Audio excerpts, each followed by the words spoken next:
வணக்கம், நமஸ்காரம், ஸ்தோத்திரம் அன்பான சகோதர சகோதரிகளே. நஸ்ரேனா இயேசு கிறிஸ்துவின் இனி நாமத்தில் உங்கள் ஒவ்வொருவரையும் வாழ்த்துகிறோம். இந்த மாபெரும் சந்தர்ப்பத்தையும் தருணத்தையும் தந்த நம் பரலோக தேவனுக்கும் எம்பெருமானாகிய இயேசு கிறிஸ்துவுக்கும் நம் பரிசுத்த ஆவியானவருக்கும் எல்லா துதிகன மகிமையும் மாட்சியமும் நாங்கள் செலுத்துகிறோம்.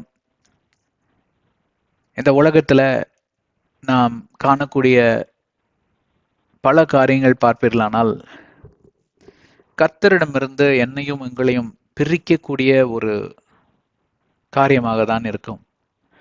எந்த துறை வேணாலும் நீங்க எடுத்துக்கொள்ளலாம். உதாரணத்திற்கு கிரிக்கெட் என்கிற ஒரு துறை, ஸ்போர்ட்ஸ்.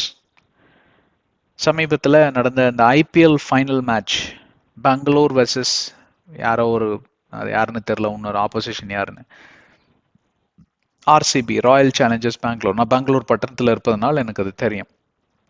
அந்த ஃபைனல் மேட்சை பார்ப்பதற்காக 35,000 பேர் தான் அந்த ஒரு ஸ்டேடியத்துல கூட முடியும். அந்த இடத்துல 4 லட்சத்திலிருந்து 5 லட்சம் பேர் ஒன்னாக சேர்ந்து கூட்டமாய் வந்ததனால் அங்க ஸ்டாம்பீட் என்று சொல்லுவார்கள். அங்க வந்து என்ன சொல்றது, கால் இப்படி ஸ்டாம்பீடு வந்து என்னங்க தமிழ்ல, அதாவது கூட்ட நெரிசல் என்று சொல்லுவார்கள் இல்லைங்களா, ஸ்டாம்பீட். அதில் மாட்டிக்கொண்டு சரியான எண்ணிக்கை வெளியே வரல, நிறைய பேர் செத்து போயிட்டாங்க. வந்த எண்ணிக்கை வந்து 30-40 பேர் என்னமோ இறந்துட்டாங்க அப்படிங்கிற மாதிரி வந்துச்சு. அதுக்கப்புறம் ஹைகோர்ட்டே ஒரு ஆர்டர் போட்டுருச்சு, இனிமேல் இந்த மாதிரி பெரிய கூடுகைகளில் வந்து இந்த மாதிரி ஏதாவது நடந்ததுன்னா ஆர்கனைஸ் பண்றவங்க 3 வருடங்களுக்கு சிறையில் அடைக்கப்படுவார்கள் என்று. பட் இது வந்து பிரச்சனை ஆர்கனைசர்ஸ் மேல இல்லைங்க, இது கடைசி காலம். ஜனங்கள் யாவரும் பார்ப்பீர்களானால் திசை மாறி வேறு பிரிக்கப்பட்டு அவர்கள் எல்லாரும் இந்த பிசாசின் செயல்பாடுகளுக்குள் நடத்தி செல்லப்படுகிறதை நாம் பைபிளில் வாசிக்கும் போது பல அதிகாரங்கள் இருந்து, பல நிருபங்கள் இருந்து நாம் தெரிந்து கொள்ளலாம். அதுக்கு உதாரணம் தான் இந்த கிரிக்கெட். அந்த ஐபிஎல் ஃபைனல் மேட்சை வந்து பார்த்தவங்க உலகத்திலேயே இது வரைக்கும் எவ்வளவோ வேர்ல்டு கப் எல்லாம் நடந்திருக்கு. சாக்கர், ஃபுட்பால் வேர்ல்டு கப்பு, இந்த மாதிரிலாம் வந்து. ஃபுட்பால் வேர்ல்டு கப் வந்து நான்லாம் 1990 நான் Germany, West Germany fan. West Germany Argentina fan. West Germany versus அர்ஜென்டினால மேரடோனா ஃபேன் நாங்கெல்லாம். இப்பெல்லாம் எனக்கு வந்து 13 வயசு கிட்ட இருக்கும்னு நினைக்கிறேன். ஆமா, சின்ன பசங்க, பயங்கரமான ஃபேன். நீங்க என்னென்ன பிளேயர்ஸ் நேம் பேரை சொன்னாலும் சொல்லுவாங்க. லத்தார் மேத்யூஸ், ஜெர்மனி கேப்டன், எல்லாத்தையும் தெரியும் எங்களுக்கு. கொலம்பியா, அது இதுன்னு பார்ப்போம் நாங்க. அப்போ அந்த மேட்ச் தோக்குறப்ப மேரடோனா அழுகுறாரு. 1-0 ஜெர்மனி 1 பெனல்டி ஷாட் அடிச்சு ஜெயிச்சிட்டான். அர்ஜென்டினா தோத்துட்டாங்க. எப்படி அழுதோம் தெரியுங்களா நாங்க, மேரடோனா கூட சேர்ந்து. ஐயோ மேரடோனா அழுகுறானே அப்படின்னு. அப்போ இருந்தே வந்து பார்ப்பீர்களானா அது சிறிய அளவுல காணப்பட்ட ஒரு ஒரு திசை திரும்பி போகக்கூடிய, திசை மாறி போகக்கூடிய ஒரு கூட்டம், சிறிய கூட்டமா இருந்தாலும் இந்த காலங்களில் பார்ப்பீர்களானால் பெருங்கூட்டமாய் பெருகி இருக்கிறது. அது ஒரு துறையில் மட்டுமல்ல, நான் சொல்வது வந்து உதாரணத்திற்கு ஸ்போர்ட்ஸ் துறை மட்டுமே. அப்போ அந்த மாதிரி மேட்சஸ் எல்லாம் வந்து பார்த்ததுதான் வந்து ரொம்ப அதிகம். ரொம்ப நாளைக்கு அந்த ரெக்கார்டை யாருனாலையும் பீட் பண்ண முடியல. ஜெர்மனி வெர்சஸ் அர்ஜென்டினா மேட்ச், அப்புறம் இப்போ ரீசெண்டா கூட நடந்தது ஜெர்மனி வெர்சஸ் அர்ஜென்டினா. மறுபடியும் அர்ஜென்டினா தோத்து போயிட்டாங்க. அப்புறமா வந்து அர்ஜென்டினா ஜெயிச்சாங்க யாரோ கூட எல்லாம். அந்த மாதிரி மேட்ச் எல்லாம் வந்து சாக்கர், ஃபுட்பால் தான் வந்து அதிகமாக காணக்கூடிய இருக்கும். டென்னிஸ் மேட்ச் எல்லாம் ஒரு சின்ன கோர்ட்ல இருக்கும், டொக்குன்னு தட்டிட்டு இருப்பாங்க, எல்லாம் டிவிலேயே பார்த்துக்குவாங்க. ஆனா பெரிய ரசிகர்களால காணப்பட்டு டிவிலையும் சரி நேரலையும் சரி இந்த ஐபிஎல் மேட்ச் வந்து பாத்தீங்கன்னா எல்லா ரெக்கார்டையும் பீட் அடிச்சிருச்சான். இந்த மாதிரி நடந்ததே இல்லை இதுக்கு முன்னாடி. ஆனா யாராவது உட்காந்து யோசிச்சிங்களா, எப்பொழுதும் நடக்காத ஒரு காரியம் இப்பொழுது ஏன் இந்த காலங்களில் நடக்கிறது என்று சொல்லி? ஏனென்றால் இந்த காலங்கள் தான் கடைசி காலம் என்று வேதாகமம் சொல்லுகிறது. ஜனங்கள் பார்ப்பில்லானால் கொத்து கொத்தாக, கூட்டம் கூட்டமாக திசை பிரித்து, வேறு பிரித்து அவர்கள் திசை மாறி போகக்கூடிய காரியங்கள் எல்லாம் நடக்கும். நோவா காலத்தில் இப்படிதான் நடந்து கொண்டிருந்தது. ஒரே ஒரு மனிதன் மட்டும் பரிசுத்தத்தை நாடினார், நீதியை நாடினார். அவருடைய குடும்பம் அவரை பின்தொடர்ந்து வந்தது. வெறும் 8 பேர் தான் அந்த பேழையில இருந்தாங்க. இப்படியெல்லாம் பார்க்கிறோம். ஆனா அந்த காலங்களில் 130 140 கோடி ஜனங்கள் இருந்தார்கள் என்று சொல்லி வேதபாரகர்கள் எல்லாம் சொல்லுகிறார்கள். சரித்திரம் அதை தான் சொல்லுகிறது. அதுல பார்ப்பீங்கன்னா வெறும் 8 பேர் தான் ஆண்டவரை தேடினார்கள். மற்றவர்கள் எல்லாம் பார்ப்பீங்கன்னா திசை கொன்றாய் பிரிந்து அவர்களுக்கு எதெல்லாம் தோணினதோ எதெல்லாம் பண்ணணும்னு தோணுதோ எல்லாம் பண்ணாங்க. சில பேர் காம விகாரம், குடிவெறி, விற்பது, வாங்குவது என்று சொல்லி எல்லாம் இயேசு கிறிஸ்து மத்திய 24:37 வசனத்துல எழுதியிருக்கிறார்.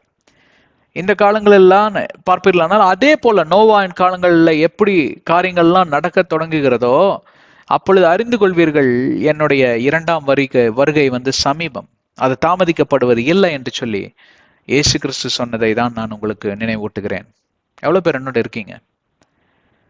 இது வந்து ஒரு துறை தான், விளையாட்டுத்துறை என்று சொல்லி அதை குறித்து நாம் பேசுகிறோம். சினிமா துறை என்று ஒன்று இருக்கிறது, அரசியல் ஒன்று இருக்கிறது.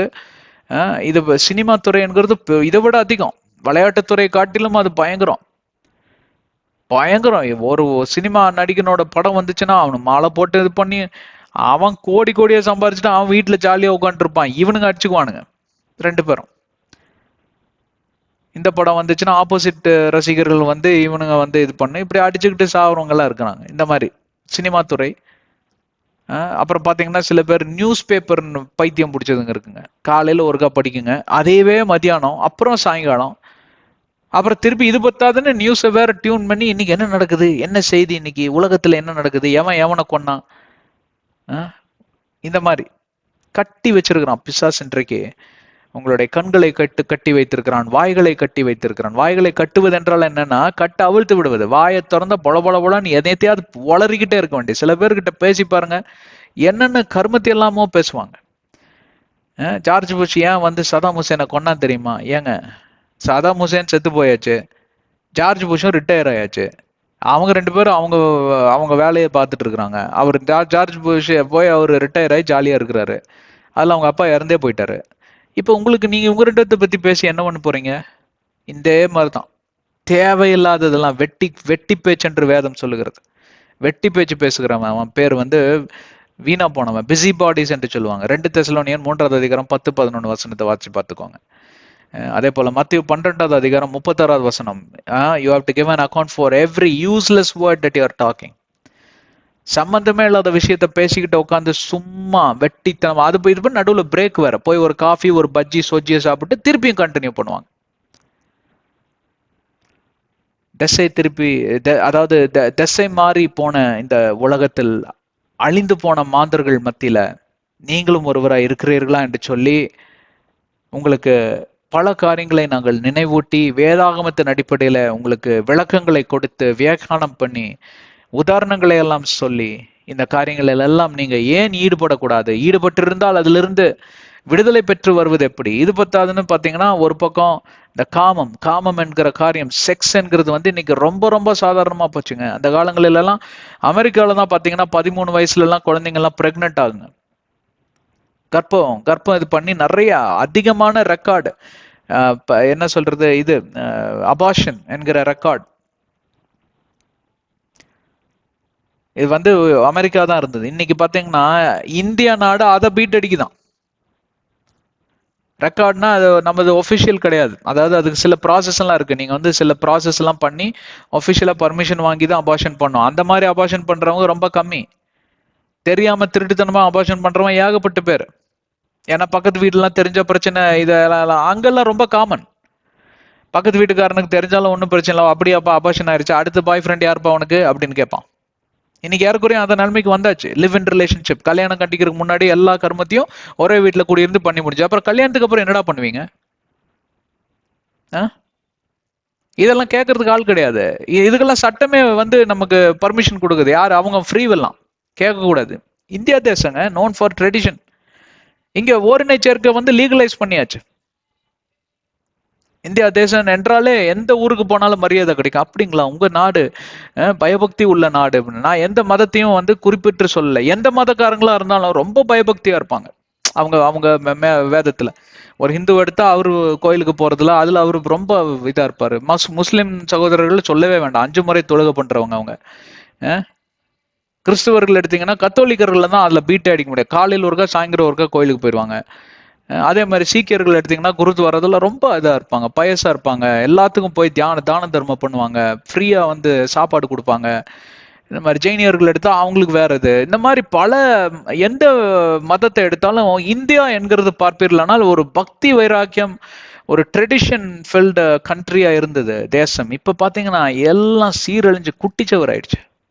எந்த பக்கம் பார்த்தாலும் படங்களிலே அப்படிதான் வருதுங்க. இந்த சினிமா தான் வந்து முக்கியமான ஒரு கருவி ஜனங்களை, குறிப்பாக இளைய தலைமுறை வந்து திசை திருப்பி விடுவதற்கு. அபாஷன் செய்வதும், ஒருத்தனோட ஒருத்தி வந்து ஊர் சுத்துறதும், எப்போ 18 வயசுலயே எல்லாம் ஜோடி போட்டு சுத்த வேண்டியது, அப்புறம் எல்லாத்தையும் முடிச்சிடுறது,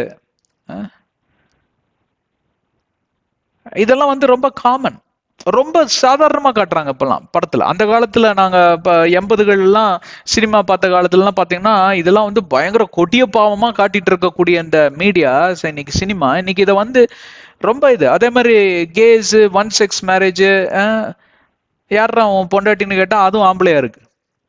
ஏன்டா எல்லாருமே இப்படியே கல்யாணம் பண்ணிட்டு இருந்தீங்கன்னா அப்புறம் பெண்கள்லாம் என்னடா பண்ணுவாங்க? அப்புறம் பாத்தீங்கன்னா இவங்க 2 பேர் போய் அந்த ஸ்பெர்ம் லேப்ல போய் ஸ்பெர்ம் கொடுத்து அதுல இருந்து குழந்தைகளை உருவாக்கி எங்க 2 பேத்துக்கு பிறந்த குழந்தை தான் இதுன்னு சொல்றீங்களா? இது கேடு கட்டுத்தனமா இல்ல? இதை வந்து ரொம்ப பெருமையா காட்டுறானுங்க. எந்த படத்தை எடுத்தாலும் இந்த ஒரு சீன் இருக்கும், ஏதாவது ஒரு சீன் இருக்கும் இந்த மாதிரி.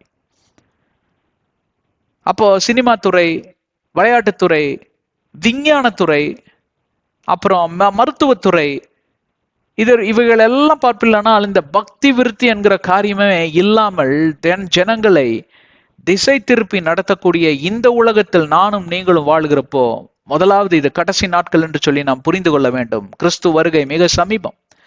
ஆங்கிலத்துல நாங்க எத்தனை நூற்றுக்கணக்கான செஷன்ஸ் பண்ணிட்டு இருக்கோங்க. 5 வருடங்களாக போதித்து கொண்டு இருக்கிறோம். அதெல்லாம் இருக்கு பிளேலிஸ்ட்ல, பாருங்க எல்லாம் போய்.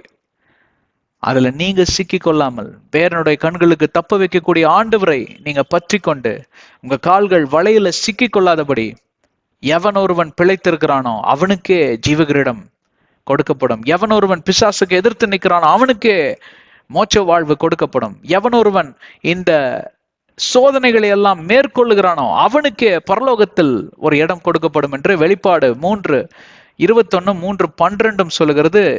யாக்கோபு 1:12 சொல்லுகிறது. மற்றும் பல ஸ்கிரிப்சர்ஸ் இருக்கு, பல வசனங்கள் இருக்கு. ஆனா இது போதும்னு நினைக்கிறேன்.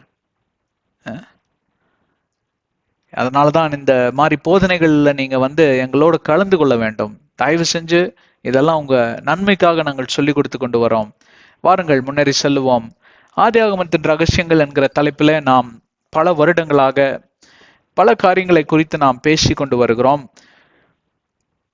வேதாகமத்தின் அடிப்படையில தான் இந்த பைபிள் ஸ்டடி என்கிற காரியத்தை நாங்கள் இயக்கி கொண்டு வருகிறோம். இதை நடத்துகிறவர் நம் பரிசுத்த ஆவியானவரே என்று சொல்லி நான் அளவில்லாமல் விசுவசிக்கிறேன். இந்த ஆதியாகமன், ஏன் ஆதியாகமத்திலிருந்து இந்த காரியங்கள் எல்லாம் நாங்கள் பண்ணி கொண்டு வருகிறோம்னா, இது வரைக்கும் 6வது அதிகாரத்துல முக்கால்வாசி முடிச்சிருக்கிறோம். ஆனா பார்ப்பீர்களானால் ஏறத்தாழ 140 மணி நேரங்களுக்கு மேல போதனை கொடுக்கப்பட்டிருக்கிறது. ஆதியாகமம் என்கிற அந்த புத்தகம் பார்ப்பீர்களானால் அதிலிருந்து தான் எல்லாமே தொடங்குகிறது.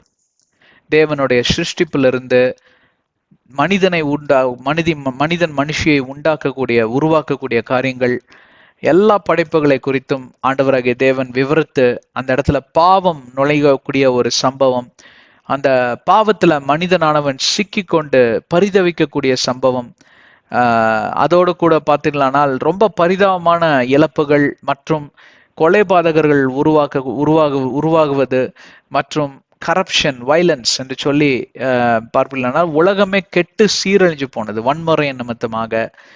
இவைகள் எல்லாம் விவரித்து அதே நேரத்தில் ஒரு பரிசுத்த சந்ததியும் உருவாகுகிறது. அந்த பரிசுத்தவான்களும் இருக்கிறார்கள் அதில் மத்தியில. அந்த பரிசுத்த சந்ததியிலிருந்து வந்தவர் தான் ஆபிரகாம். ஆபிரகாம் மூலமாக ஆண்டவராகிய தேவன் ஒரு புது உடன்படிக்கையை தருகிறார், உருவாக்குகிறார், ஒரு புது உடன்படிக்கை. ஏன்னா ஆண்டவரோட பிளான் வந்து பார்ப்பீர்களானால் இயேசு கிறிஸ்து மெஸ்ஸியா இந்த உலகத்தில் பிறந்து முதலாவது ஆதாம் பாவத்துல விழுந்து போனான். 2வது ஆதாமாக அவரே வந்து உதயமாகி, அதாவது மலாக்கி 4:2 நீங்க வாசிக்க கூடும், நீதியின் சூரியனாக அவர் உதயமாகி அந்த இடத்துல நீதியை நிலைநாட்டுவார். அந்த நீதியை நிலைநாட்டுவது நிமித்தமாக பாவத்துல விழுந்து போன நம் மாந்தர்களை கட்டி எழுப்பக்கூடிய ஒரு நாமமாய் அது உதயமாகும் என்று சொல்லி அதன் மூலமாக நாம் யாவருக்கும் பார்ப்பிலானால் விடிவு காலம் பிறக்கும். அடிமைத்தனத்திலிருந்து, சாபத்திலிருந்து, அழிவிலிருந்து விடிவு காலம் பிறக்கும். Let there be redemption, let there be deliverance என்று சொல்லி வேதம் சொல்லுகிறது. விடுதலை பிறக்கும். 1947 ஆகஸ்ட் 15 சுதந்திரம் பிறந்தது. அந்த சுதந்திரம் பிறந்த நாளில் மதம், ஜாதி, மொழி இதெல்லாம் பார்க்காம ஒருத்தரை கட்டி பிடிச்சு எல்லாம் அழுதாங்க, கூக்குரல் இட்டாங்க. இந்தியா கொடிய ஏந்தி கொண்டு எல்லாம் தெருவா எல்லாம் போனாங்க. எல்லாம் ஜெய்ஹிந்த், வந்தே மாதரம் என்று சொல்லி எல்லாம் நம்ம நேஷனல் ஆந்தம் என்று சொல்லி அதையெல்லாம் பாடினாங்க. ஜனகணமனெல்லாம் பாடி எல்லாரும் பார்த்தீங்கன்னா கூக்குரலிட்டு மிட்டாய்கள், இனிப்புகள் எல்லாம் வழங்கி ஒவ்வொருத்தரும் சந்தோஷமா மகிழ்ச்சியா இருந்தாங்க. வேறு பிரித்து யாரையும் பார்க்கல. ஒரு ஹிந்து முஸ்லிமை எதிரியா பார்க்கல, ஒரு முஸ்லிம் இந்துவை எதிரிய பார்க்கல. அதே போல வேற கீழ் ஜாதி மேல் ஜாதின்லாம் வேறு பிரித்து பார்க்கல. எல்லாரும் சேர்ந்து மகிழ்ச்சியா கொண்டாடின அந்த இரவு ஏன் தெரியுமா கொண்டாடினாங்க? எல்லாத்துக்கும் சுதந்திரம் பிறந்தது. இந்த சுதந்திரத்தோட மகிமை, மேன்மை எப்பொழுது உங்களுக்கு தெரிய வரும்னா, அமெரிக்கா தேசத்துல போய் கோடியா நீங்க சம்பாதிக்கிறப்ப வராது. ஆனா அமெரிக்கா தேசத்துல ஒரு கிரைசிஸ்னு வந்து உங்களை போட்டு புடிச்சு அடிப்பான் பாருங்க, நாட்டை விட்டு வெளிப்ப. ரீசெண்டா பாத்தீங்கன்னா ட்ரம்போட ஆட்சியில எல்லாரும் செயின்ல மிருகம் மாதிரி கட்டி பிளெயின்ல ஏத்தி இங்க கொண்டு வந்து இறக்கி விட்டு போயிட்டாங்க. அத்தனை பேத்துக்கிட்ட இப்ப அது வெளியில வரல நியூஸ். ஏன்னு கேட்டா அது எக்ஸ்டர்னல் அஃபேர்ஸ் ப்ராப்ளம் ஆயிடும், பொலிட்டிக்கல் ப்ராப்ளம் ஆயிடும். அதெல்லாம் அப்படியே மறைச்சிட்டாங்க. ஆனா அப்பவும் நியூஸ் வெளியில வந்துச்சு. யூடியூப் சேனல்லாம் நிறைய பேர் போட்டாங்க. அவங்க கிட்ட கேட்டு பாருங்க, அவங்க சொல்லுவாங்க, அப்பா எங்க நாட்டுக்கு வந்து சேர்ந்தா போதுன்னு இருந்துச்சுங்க, உயிரோட பழிச்சு வந்தமே, ஏதோ ஒரு வேலை வெட்டிய பார்த்து நாங்க இருந்துக்கிறோம், பொழைச்சுக்கிறோம்னு எல்லாத்தையும் விட்டு போட்டு, காரு வசதி, பங்களா கிங்களெல்லாம் விட்டு போட்டு ஒரே ஓட்டமா, நீ செயின்ல கட்டினாலும் சரி, எண்ணத்துல கட்டினாலும் சரி, எங்களை ஃபிளைட்ல ஏத்தி விட்டு எங்க நாட்டுல கொண்டு போய் விட்டுருப்பா, எங்க குடி உரிமை இருக்கிறது, எங்க இந்தியா தேசத்துல நாங்க எதையாவது செஞ்சு நாங்க பொழைச்சுக்கிறோம். அப்ப தெரியுதா இந்தியாவோட அருமை? அப்ப தெரியுதா சுதந்திரத்தோட அருமை? ஆனா எல்லாம் நல்லா போயிட்டு இருக்கிறப்போ அங்க உட்காந்துட்டு இங்க இருக்கிறத பத்தி கமெண்ட் அடிச்சுக்கிட்டு இருப்பான். இந்த அரசாங்கம் இப்படியாக்கும், அந்த பார்ட்டி இப்படியாக்கும், இந்த தலைவர் அப்படியாக்கும்னு இவன் அங்க உட்காந்து எல்லாத்தையும் இங்கே குழப்பம் பண்ணிக்கிட்டு இருப்பான். அவன் அங்க உட்காந்து முதல்ல அதை பேன் பண்ணணும். இந்தியாவில் இருக்கிறியா, நீ ட்விட்டரு, ஃபேஸ்புக் எல்லாத்தையும் யூஸ் பண்ணு, எல்லாத்தையும் இது பண்ணு, உனக்கு உரிமை இருக்கு, எனக்கு குடி உரிமை இருக்கு, உனக்கு பேச்சு சுதந்திரம் இருக்கு. நீ அங்க உட்காந்துட்டு என்னையா பேசிட்டு இருக்கிற?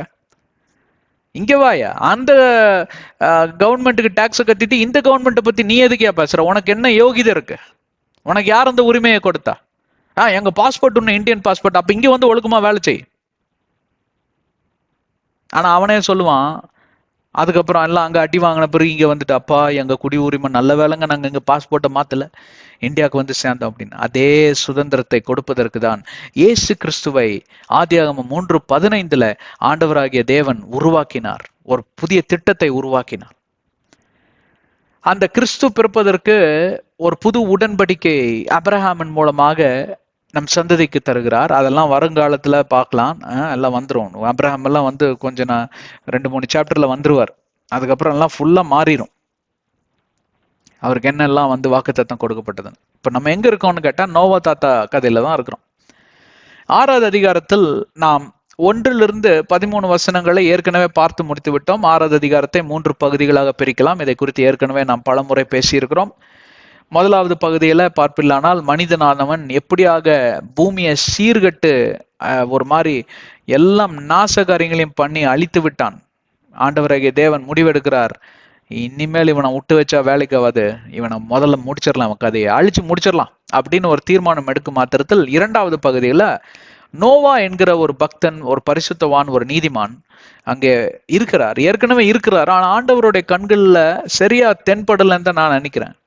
ஆனா ஆண்டவர் மறுபடியுமாக பார்க்கிறார், யாராவது ஒருத்தர் இருக்கிறாங்களா, டைட்டானிக் கப்பல் கீழே விழுந்தப்போ கடைசியில வந்து எல்லாம் விசில் அடிச்சு அப்படியே வந்தாங்க சேஃப் போட்ல, யாராவது இருக்கீங்களா அப்படியே ஒருத்தர் 2 பேர் இருக்குங்க, இங்க ஒரு கட்டையை பிடிச்சி தொங்கிட்டு இருக்கிறோம் வாங்க அப்படின்னா வந்து காப்பாத்துனாங்க அவங்களெல்லாம். அதுல பொழைச்சவங்க எல்லாம் நிறைய பேர் இருக்காங்க. அந்த மாதிரி ஆண்டவர் பார்க்கிறாரு, கடைசியா ஒரு தடவை பார்க்கலான்னு 2-3 தடவை பார்க்கிறப்போ நோவா தேவனுடைய கண்களில் கிருபை பெறுகிறார். எதனால் தேவனுடைய கண்களில் கிருபை பெறுகிறார் என்று சொல்லியெல்லாம் நாம் அதை அலாசி ஆராய்ந்தோம். ஸோ அதுக்குள்ளெல்லாம் நம்ம போறதுக்கு நேரம் இல்லை, அதில் ஏற்கனவே பேசியாச்சு. உங்க பிளேலிஸ்ட்ல இருக்கு, தயவு செஞ்சு அதெல்லாம் பாருங்க. இப்போ 3வது பகுதிக்குள் நாம் கடந்து செல்ல இருக்கிறோம். அந்த 3வது பகுதியோட டைட்டில், அதாவது 14வது வசனத்திலிருந்து 22வது வசனம் வரைக்கும் 3வது பகுதிக்குள் கடந்து செல்கிறோம். அதாவது பைபிளோட மையமே இதுதான். This is the turning point. திருப்பு முனை மையம், சென்ட்ரிக் பாயிண்ட், டேர்னிங் பாயிண்ட் ரெண்டுமே பார்ப்பீர்களானால் இங்கே இருந்து தான் பிறக்கிறது. உலகத்திற்கு திருப்பு முனையே இதுதான். நோவா மட்டும் அந்த நேரத்துல ஆண்டவருடைய கண்களில் கிருபை பெறல, அவரும் பாத்தீங்கன்னா 10ஓட 11 சேர்ந்து அழிஞ்சு போயிருப்பாருன்னா இன்னைக்கு இந்த உலகம் இல்ல, நான் இல்ல, நீங்க இல்ல, வேற படைப்பு ஆண்டவர் உருவாக்கி இருப்பார். அதற்கு காரணமே நம்ம நோவா தான். நீங்க பரலோகத்துக்கு ஒரு வேலை போவீங்க நான் நம்புறேன். போனீங்கன்னா முதல்ல போய் நோவா தாத்தாவை கையை பிடிச்சி ஷேக் ஹேண்ட் பண்ணி அவருக்கு நல்ல ஒரு டைட் ஹக் கொடுத்து ஒரு அன்பு முத்தத்தினால அவர்கிட்ட சொல்லுங்க, ரொம்ப நன்றி, எப்படிப்பட்ட வாழ்க்கை நீங்க வாழ்ந்தீங்க, எல்லாத்தையும் காப்பாற்றும்படி தேவனுடைய கண்களில் கிருபை பெற்றீங்களே, தேவனுடைய கோப ஆக்கினை எங்கள் மேல் வராதபடி புது சந்ததியா நாங்க உருவாகி நாங்கெல்லாம் இன்றைக்கு பரலோகத்துக்கு வருவதற்கு நீங்க ஒரு பெரிய ஒரு திறவுகோல் மாதிரி, ரொம்ப தேங்க்யூ நோவா தாத்தா அப்படின்னு சொல்லுங்க மறக்காம. புரியுதா? இன்னைக்கு தேங்க்ஸுங்கிற வார்த்தையே பார்த்தீங்கன்னா ரொம்ப கேஷுவல் ஆயிடுச்சு.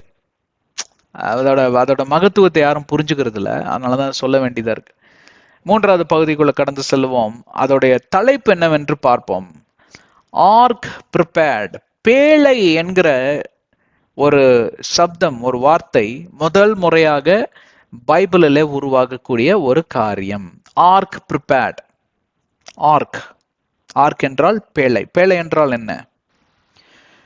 நோவாவின் பேழை கூறிய ஆவிக்குரிய சத்தியம் என்று சொல்லி நாம் சில காரியங்களை நாம் இந்த இடத்தில் தியானிக்க இருக்கிறோம். அதை நாம் சரியாக புரிந்து கொண்டால்தான் மேற்கொண்டு நாம் முன்னேறி செல்ல சில, அதாவது இது உபகரணமான ஒரு காரியங்களா இருக்கும்.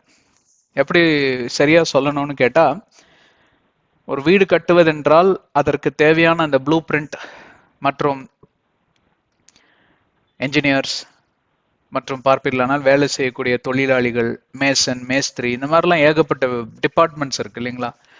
தச்சன் வருவார், அவர் கார்பெண்டரி வேலை பார்ப்பாரு. பிளம்பர் வருவார், அவர் வேலையை அவர் பார்ப்பாரு. அப்போ மொத்தத்தில் இவங்கெல்லாம் சேர்ந்து இணைந்து வேலை செய்துதான் அந்த வீட்டை நமக்கு கட்டித்தரக்கூடிய ஒரு என்ன சொல்றது, உபகரணங்களை அவர்கள் வைத்து இந்த காரியங்களை கட்டி தருகிறார்கள். ஆனால் அவர்களுடைய வேலையை சரியாய் செய்தால்தான் ஒரு வீடு வீடா இருக்கும். வீடுல ஒரு 5 பேர் சரியா வேலை செஞ்சுட்டு பிளம்பிங்ல வந்து கோட்டை விட்டுட்டாங்கன்னு வைங்களேன், எப்ப பார்த்தாலும் லீக்கேஜ், செவுத்துல ஓதம், இது அதுன்னு வந்துட்டு இருக்கும். உருப்படியா அங்க நம்ம நிம்மதியாக அங்க வாழ்வதற்கு உங்களுக்கு ஒரு நல்ல ஒரு சுபிட்சமான ஒரு சூழ்நிலை இருக்காது இல்லைங்களா? அதே போலதான் இந்த நோவாவின் பேழை என்கிற அந்த ஆவிக்குரிய சத்தியம், அந்த ரகசியம், அதற்கு பின்பே இருக்கக்கூடிய ரகசியத்தை நாம் புரிந்து கொள்ளவில்லை என்றால் நாம் இப்போ முன்னேறி செல்லக்கூடிய மிச்ச காரியங்களை எல்லாம் நாம் சரியாக புரிந்து கொள்ள முடியாது. அதனாலதான் தயவு செஞ்சு 3 காரியங்களை குறித்து இன்றைக்கு பேசி நாம் நிறைவேற்றி விடுவோம். அடுத்த அத்தியாயத்தில் நாம் அதாவது 14வது வசனத்துக்குள்ளேயே நாம் கடந்து சென்று விடுவோம். நோவாவின் பேழை, முதலாவது பேழை என்று சொல்லி பார்ப்போமானால் ஆர்க். ஆர்க் என்றால் அதனுடைய முழு அதாவது அர்த்தத்தை பார்ப்போமானால், முழு கொள்ளளவில், இன் இட்ஸ் ஃபுல்லஸ்ட் கெப்பாசிட்டி, முழு கொள்ளளவில் அந்த அர்த்தத்தை நாம் பார்ப்போமானால் அது எதை குறித்து சொல்லுகிறது என்று சொல்லி நாம் பார்ப்போமானால் 3 காரியங்களில் நீங்கள் சற்று கவனத்தை செலுத்த வேண்டுமாய் நான் அன்போடு வருந்தி கேட்டுக்கிறேன். 3 காரியங்கள். ஆங்கிலத்தில் முதலாவது அதை சொல்லுகிறேன். முதலாவது ரத்தன சுருக்கமாக ஆர்க் என்றால் என்ன? ஆர்க் என்றால் ஷெல்டர் என்று சொல்வார்கள். ஷெல்டர் என்றால் என்னன்னு கேட்டா, அதாவது கர்த்தர் என்னுடைய அரணாய் இருக்கிறார், கோட்டையுமா இருக்கிறார்னு சொல்லி எல்லாம் நீங்க வேதத்துல வாசிச்சிருப்பீங்க. ஷெல்டர்னா என்னன்னு கேட்டா, அதாவது தலைக்கு மேல வந்து ரூஃப் இருக்கு பாத்தீங்களா? அதாவது எந்த பில்டிங்க்குமே பாத்தீங்கன்னா மேல வந்து ரூஃப்னு ஒண்ணு இருக்கும். ரூஃபுக்கு ஆங்கிலத்துல இருந்த தமிழ் கூரை இல்லைங்களா? தலைக்கு மேல கூரை இருக்கும், அந்த கூரை தான் ஷெல்டர். அதுதான் அதோடைய அர்த்தம். கர்த்தர் எங்க என்ன சொல்ல விரும்புகிறார் என்று கேட்டால், நோவா ஒரு பேழையை கட்டு, இந்த உலகத்திற்கு கண்டிப்பாக ஒரு கேடு வருகிறது. அந்த கேடு என்னால் அனுப்பப்பட்ட கேடு.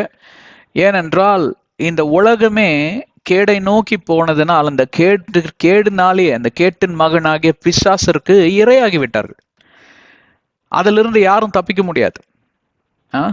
அதாவது தன் வினை தன்னை சுடுங்கிற மாதிரி, வினை விதைப்பவன் வினை அறுப்பான் என்கிற அந்த பழமொழிகளுக்கு ஏதுவாக, நீங்க வினையை தேடி போனீங்க, வினையை விதைச்சீங்க, பாவத்தை விதைச்சீங்க. அந்த பாவத்தை அறுவடை செய்வதற்கு இந்த அழிவின் பாதையை நோக்கி இந்த உலகமும் இந்த உலகத்தில் இருக்கக்கூடிய சிருஷ்டிப்புகளும் கடந்து செல்ல வேண்டும்.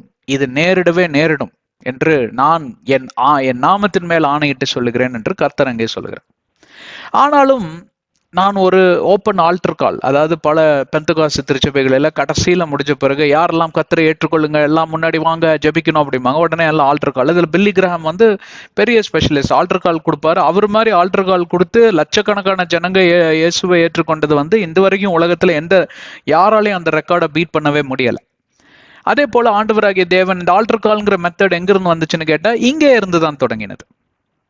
இதெல்லாம் அதை நம்ம பார்த்தோம் இல்லைங்களா? 6வது அதிகாரம் 1-13 வசனத்துல இதெல்லாம் பார்த்தோம். ஆண்டவர் ஆல்டர் கால் கொடுக்க போகிறார். அது எப்படி அதாவது நடைமுறைப்படுத்துகிறார் என்று சொல்லிதான் இந்த 3வது பகுதியில நாம் பார்க்க போகிறோம். அதிலே தான் பேழை எண்ணக்கூடிய ஒரு மெத்தட் வருகிறது, ஒரு நடைமுறைப்படுத்தக்கூடிய ஒரு மெத்தட் வருகிறது. அங்க நான் எவ்வளவு ரத்தன சுருக்கமா எளிதா சொல்ல முடியுமோ நான் சொல்லி கொடுத்து கொண்டு வருகிறேன். என்னை தயவு செஞ்சு ஃபாலோ பண்ணுங்க. வேற ஏதாவது வேலை பண்ணிட்டு இருந்தா ஒன்றும் பிரச்சனை இல்லை, ஆனா கவனம் இங்க இருப்பதாக, ஏன்னா இது முக்கியம். அப்போ நானே உனக்கு அந்த கூரையா இருப்பேன் என்பதற்கு பொருள் என்னவென்றால், நானே உனது கோட்டை, நானே உனது அரண், நானே உனக்கு பாதுகாப்பு, நானே உன்னுடைய கர்த்தர், நானே உன்னை சிருஷ்டித்தவன், நானே உன்னை பெற்றெடுத்தவன், நானே உனக்கு பொறுப்பு. அப்படியெல்லாம் அதனுடைய உள் அர்த்தம் அடங்கி இருக்கக்கூடிய காரியம் நீங்கள் எல்லாரும் நன்கு அறியக்கூடிய ஒரு பதமே. அதனால அதற்குள்ள ரொம்ப டீட்டெயிலா போக வேண்டிய அவசியம் கிடையாது. கர்த்தரே உனது கூரையா இருக்கிறார் அப்படி என்றால் யாவரும் அறிந்த ஒரு எளிதான ஒரு காரியம், அது நிதர்சனமான ஒரு காரியமே. அதனால அதற்குள்ள ரொம்ப டீட்டெயிலா போவதற்கு அவசியம் இல்லை. ஆனால் இந்த கூரையோடைய ஆவிக்குரிய சத்தியத்தை நீங்கள் புரிந்து கொள்ள வேண்டும். யாரெல்லாம் இந்த கூரைக்கு அடியில வர முடியும், யாரெல்லாம் வர முடியாது, யாரெல்லாம் நிராகரிக்கப்படுவார்கள், யாரெல்லாம் ஏற்றுக்கொள்ளப்படுவார்கள் என்பதற்கு ஒரு பொருள் இதிலே அடங்கி இருக்கக்கூடிய அந்த சத்தியத்தை நீங்கள் யாவரும் அறிந்து கொள்ள வேண்டும் என்று சொல்லிதான் இந்த அத்தியாயத்துல இந்த பேழையை குறித்து நாம் பேச வருகிறோம். பேழை என்றால் தேவனாகிய கர்த்தர் அங்க ஆல்டர் கால் கொடுக்கிறார். நோவா, 2 விஷயம் நடக்க போகுதுப்பா. ஒன்று, இந்த உலகத்திற்கு நான் ஒரு ஆல்டர் கால் கொடுக்கறதுன்னு முடிவு எடுத்துட்டேன். இதெல்லாம் நம்ம பார்க்க போறோம், வருகிற அத்தியாயங்கள்ல பார்க்க போகிறோம். ஆனால் ரத்தின சுருக்கமாக கான்டெக்ட் செட்டிங் என்று சொல்லுவார்கள். அதுதான் ப்ரெசன்டேஷன்ஸ்ல இருக்கிறவங்க, கார்பரேட் வேலையில் இருக்கிறவங்க, நிறைய மார்க்கெட்டிங் தொழில் இருக்கிறவங்க அழகா கான்டெக்ட் செட்டிங் பண்ணுவாங்க. தங்களுடைய ப்ராடக்டை பத்தி முதல்ல ரத்தின சுருக்கமா 2 நிமிஷத்துல சொல்லிடுவாங்க. ஏன்னா அதுக்கு மேல மனுஷனுக்கு மூளையே வேலை செய்யாது. 100 செகண்ட் தான் வேலை செய்யுமாமா. டக்கு டக்கு டக்கு டக்குன்னு டிக்குன்னு அடிக்கும். 100 செகண்டுக்கு மேல அவன் மண்டைக்குள்ள போலன்னா மண்டைக்குள்ள போவே போகாது. அதனால ஃபர்ஸ்ட் இந்த ப்ராடக்ட் என்னன்னு 100 செகண்ட்ல சொல்லிடணும். அவங்க ட்ரைனிங்லேயே சொல்லி தருவாங்க. அதே தான் இங்கேயும் பண்ணிட்டு இருக்கோம். பாருங்க என்னெல்லாம் பண்ண வேண்டியதா இருக்கு. ஆடுற மாதிரி ஆடிதான் கறக்கணும், பாடுற மாடு ஆன்னு பாடிதான் கறக்கணும், எப்படியோ கறக்கணும். உங்களை எல்லாம் எப்படியோ பரலோகத்துக்கு அந்த பேழையில ஏற்றி அனுப்பிச்சு வச்சிடணும் அப்படின்னு சொல்லி தான் ஆண்டவர் என்னை இங்க அனுப்பி வச்சிருக்கிறார் நான் நினைக்கிறேன். முதல்ல நான் அந்த பேழைக்குள்ள இருக்கணும், அது ஒரு முக்கியமான விஷயம். நானே அதுல இல்லைன்னு வைங்களேன், அவ்வளவுதான். எல்லாம் எப்படி போதிச்சாரு தெரியுமா, பாருங்க அந்த பிரதர் வெந்து சாகுறாரு கீழே அப்படின்னு நீங்கெல்லாம் என்னை பார்த்து சொல்ற அளவுக்கு என் வாழ்க்கையை நான் தரம் தாழ்த்தி இருக்கக்கூடாது. அதனால நான் போதிக்கிற எனக்கு தான் முதல்ல இந்த போதனை, அப்புறம் தான் உங்களுக்கெல்லாம். பரிசுத்த ஆவியானவருக்கு எல்லாருமே ஸ்டூடெண்ட்டுக்கு தான், மாணவர்கள் தான். நானும் ஒரு மாணவன். நம்ம ஃபர்ஸ்ட் பெஞ்சில் உட்காந்துட்டு இருக்கிற மாணவன், நீங்க கடைசி பெஞ்சில் இருக்கலாம். நீங்களும் வாங்க, முன்னாடி பெஞ்சுக்கு வாங்க, நான் வேணா கடைசி பெஞ்சுக்கு போய்க்கிறேன். சரி, விஷயத்துக்கு போலாமா? இப்போ ஆண்டவராகிய தேவன் கொடுக்கக்கூடிய அந்த ஆல்டர் கால்ல எல்லாருமே அடங்கி இருக்கிறாங்க. 140 கோடி ஜனங்களும் அடங்கி இருக்கிறாங்க, நோவாக்கு மட்டும் கிடையாது. ஆனால் நோவா ஒருவர் தான் தேவனை பார்க்கக்கூடியனா கேட்கக்கூடிய ஒரு ஸ்தானத்தில் இருக்கிறார். அங்கே அவர் முக்கியமான ஒரு காரியம் என்னவென்று கேட்டால், நீதியின் பாதையில நடந்து கொண்டிருப்பதனால தேவனுடைய சம்பாஷணையை புரிந்து கொள்ளக்கூடிய ஒரு ஸ்தானத்தில் இருக்கிறவர் தான் நோவா. நோவாவின் இடத்துல வேற யாருக்கிட்ட வேணாலும் ஆண்டவர் பேசி இருக்கலாம், ஆனா எவனுக்குமே காதுல ஏறாது. பிரெஞ்சு மட்டுமே தெரிஞ்சவர்கிட்ட போய் தமிழ் அழகா பேசுனீங்களா, வணக்கம், வருக, வாருங்கள், உட்காருங்கள்னு சொன்னா அவனுக்கு ஒன்றும் புரியாது. அவன் பிரெஞ்சில் தசு புசுனீங்கன்னா தான் அவனுக்கு புரியும். அப்ப இங்க ஆண்டவருக்கு தெரிஞ்ச பாஷை என்ன? பரிசுத்தம், நீதியின் பாதையில நடப்பது, அப்படியெல்லாம். இதையெல்லாம் புரிந்து கொள்ளக்கூடிய மனநிலைமையிலேயோ இல்ல அந்த விதமான ஒரு ஸ்தானத்திலேயோ உலகம் இயங்கி கொண்டு இல்லை. இது யாருடைய பிரச்சனை? யாரு பிரச்சனையும் கிடையாது. மொத்தத்துல ஒரு பிரச்சனை இருக்கு. அதை சால்வ் பண்ணதான் ஆண்டவராகிய தேவன் ஒரு புதிய திட்டத்தை அங்கே தொடங்குகிறார். ஏன்னா அந்த திட்டத்திலையும் ஒரு கிருபை இருக்கு. அதுதான் தேவன், அதுதான் கர்த்தர். அவர் எதை செய்தாலும் அதற்கு பின்பே ஒரு கிருபை, எதை செய்தாலும் அதற்கு பின்பே ஒரு யதார்த்தமான ஒரு அன்பு, இதெல்லாம் இருக்கும். நேசம் இருக்கும், ஒரு இரக்கம் இருக்கும், ஒரு தயவு இருக்கும். ஏன்னா மனிதன் மண்ணாய் மண்ணிலிருந்தே உருவாக்கினான், மண்ணுக்கே திரும்புவான், பாவத்துல விழுந்து விட்டான், மாம்சமோ பலவீனமாகி விட்டது, ஆதாமிக்கு பாவம் உள்ள இருக்கிறது. இதெல்லாம் ஆண்டவர் அறிந்து அங்கே ஒரு ஆல்டர் கால் கொடுக்கிறார். என்ன ஆல்டர் கால் கொடுக்கிறார்? யாருக்கெல்லாம் உயிர் மேல ஆசை இருக்கோ பாவத்திற்கு மனம் திரும்பி மரியாதையா பேலைக்குள்ள வாங்க. எப்படி? யாருக்கெல்லாம் உயிர் மேல ஆசை இருக்கு, இது ஒண்ணுதான் மெசேஜுங்க. இப்போ நம்ம அதை தான் வந்து பார்க்க போறோம் வருகிற அத்தியாயங்கள்ல. ரொம்ப நல்லா இருக்கும், ரொம்ப டீட்டெயிலா உள்ள போவோம். ஆவிக்குரிய சத்தியங்கள், ரகசியங்கள் எல்லாம் உங்களுக்கு வெளிப்படுத்தப்படும். ஓகே, யாருக்கெல்லாம் உயிர் மேல ஆசை இருக்கோ அவர்கள் யாவரும் வருக வருக என்று சொல்லி நாங்கள் வரவேற்கிறோம். இப்போ ஒரு பெரிய டேம் இருக்கு ஊருக்கு பக்கத்துல, பெரிய டேம். அந்த டேம் மட்டும் உடஞ்சுது, அந்த ஊரே அப்படியே வழிச்சிட்டு போயிடும். டேம் தெரியலைங்களா? பயங்கரமான ஒரு கெப்பாசிட்டி இருக்கக்கூடிய ஒரு டேம் உடஞ்சதுன்னா அப்படியே அந்த வழிச்சிட்டு போயிடும். அப்ப என்ன ஆகுது? விரிசல் விடுதா இல்லையான்னு சொல்லி அங்க கண்காணிக்கக்கூடிய சூப்பர்வைசர்கள் இருக்கவே செய்வாங்க. அப்போ ஒரு கட்டத்தில் பார்ப்பில்லைனால் அங்க விரிசல் விடுது, இது எப்ப வேணாலும் உடையும், கடைசி 24 மணி நேரத்துக்குள்ள இது எப்ப வேணாலும் உடஞ்சு வலிச்சுட்டு போயிடணும்னா எல்லா அபாய செய்தி கொடுக்குறாங்க. அன்பான ஜனங்களே, இந்த வீட்டை விட்டு போயிருங்க, எல்லாரும் போயிருங்க அப்படின்னு ஆபீசர்ஸ் எல்லாம் வந்து செக் பண்ணி எல்லாத்தையும் அனுப்பிச்சுட்டே இருக்கிறாங்க. ஆனா நம்ம ஆட்கள் ரொம்ப விவரமான ஆட்களா, இவன் போய் சொல்றான் அப்படின்னு சொல்லி மரத்து மேல ஏறி ஒரு 4 போய் உட்காந்துட்டு இருக்கிறான்னு வச்சுக்குவோம். இன்னும் 4 போய் எங்காவது அங்க கல்லுக்கு பின்னாடி ஒழிஞ்சிட்டு இருக்கிறான்னு வச்சுக்குவோம். இந்த ஆபீசர்ஸ் கண்ணில் மண்ணை தூவிட்டு அவனுங்க பாட்டுக்கு ஒழிஞ்சுக்கிட்டு இருக்கிறானுங்கன்னு வச்சுக்குவோம். இப்ப இந்த 10 பேர், 5 பேர் மரத்துல, 5 பேர் கல்லுக்கு பின்னாடி எங்கேயோ இருக்கிறான். ஆனா அந்த கிராமத்துல இருக்கக்கூடிய இந்த 1 லட்சம் ஜனங்கன்னு வச்சுக்குவோம், 1 லட்சம் பேரும் வெளியில போயிட்டாங்க அபாயம் அப்படின்னு சொல்லிட்டு. ஆக அந்த டேம் உடையுது.